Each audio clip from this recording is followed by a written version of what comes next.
ഒരു മഴക്കാലം കൂടി കടന്നു വരുന്നു. ലൈഫിൽ പേരുണ്ടായിട്ടും ലൈഫില്ലാത്ത വീട്ടിൽ രണ്ട് പെൺകുഞ്ഞുങ്ങളുമായി ഒരു കുടുംബം കഴിയുകയാണ്. ഉപ്പുതറ കുളങ്ങര കുഞ്ഞുമോനാണ് തകർന്നു വീടാറായ കാട്ടുകമ്പിൽ താങ്ങി നിർത്തിയിരിക്കുന്ന വീട്ടിൽ കൈക്കുഞ്ഞുങ്ങളുമായി ജീവിതം തള്ളി നീക്കുന്നത്. ഉപ്പുതറ പഞ്ചായത്തിലെ കാക്കത്തോട്ടിൽ കുളങ്ങര കുഞ്ഞുമോൻ ഒറ്റക്കെട്ടിൽ തീർത്ത് ഏതു സമയം തകർന്നു വീഴാറായ വീട്ടിലാണ് രണ്ട് പെൺകുഞ്ഞുങ്ങളുമായി അന്തിയുറങ്ങുന്നത്. ലൈഫ് ലിസ്റ്റിൽ ഇടം പിടിച്ചുവെങ്കിലും 5.5 വർഷം കഴിഞ്ഞിട്ടും വീട് നിർമ്മിക്കാൻ അനുമതിയായിട്ടില്ല. ചോർന്നൊലിക്കുന്ന ഈ കുടുംബത്തിന്റെ ദുരവസ്ഥ കണ്ട് നാട്ടുകാർ ചേർന്ന് പഴുത കെട്ടിയാണ് വീട് നനയാതെ ആക്കിയിരിക്കുന്നത്. കാട്ടുകമ്പിന്റെ സഹായത്തോടെ വീട് നിലം പൊത്താതെ നിർത്തിയിരിക്കുകയാണ്. ശക്തമായ കാറ്റൊന്നടിച്ചാൽ വീട് തകരുകയും ഇവരുടെ ജീവൻ നഷ്ടമാകാനും ഇടയാകും.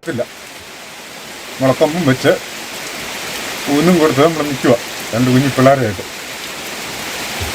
അവസരമാണ് നമ്മൾ മുമ്പോട്ട് പോകുന്നത്. കുഞ്ഞുമോന്റെ ദുരവസ്ഥ കണ്ട് പല സന്നദ്ധ സംഘടനയെയും നാട്ടുകാർ സമീപിച്ചുവെങ്കിലും പട്ടയം തടസ്സമായി. കുഞ്ഞുമോൻ കൂലിപ്പണിയെടുത്ത് കിട്ടുന്ന വരുമാനം കൊണ്ടാണ് ഭാര്യയ്ക്കും മരുന്നും കുട്ടികളുടെ പഠനച്ചെലവും അന്നത്തിനും പണം കണ്ടെത്തുന്നത്. പല ദിവസങ്ങളിൽ പണിയും ഉണ്ടാകാറുമില്ല. ഞങ്ങൾ ഏത് സമയവും ഇടിഞ്ഞു വീഴാറായ വീട്ടിലാണ് താമസിക്കുന്ന. 2 കുഞ്ഞു പിള്ളേരുണ്ട്, 2 പെൺപിള്ളേര്. അവരെ കൊണ്ട് പേടിച്ചെന്ന് പറഞ്ഞ പോലെ ഈ വീട്ടിൽ കഴിയുന്നത്.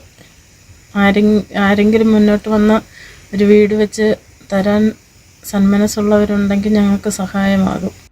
പഞ്ചായത്തിലെ മുൻ ഭരണസമിതിയുടെ കാലത്ത് ലൈഫ് പദ്ധതി താളം തെറ്റിയിരുന്നു. നിലവിലെ ഭരണസമിതി അധികാരമേറ്റപ്പോൾ ഏറെ പ്രതീക്ഷ ഉണ്ടായെങ്കിലും ഇതുവരെയും നടപടി ഉണ്ടായിട്ടില്ല. കാലവർഷം അടുത്തെത്തിയിരിക്കുകയാണ്. ഈ വീട് തകരാതെ ഇവരുടെ ജീവനൊന്നും സംഭവിക്കാതെ ഇരിക്കണമെന്ന് പ്രാർത്ഥനയോടെയാണ് നാട്ടുകാർ കഴിയുന്നത്. Idukki vision news, Upputhara.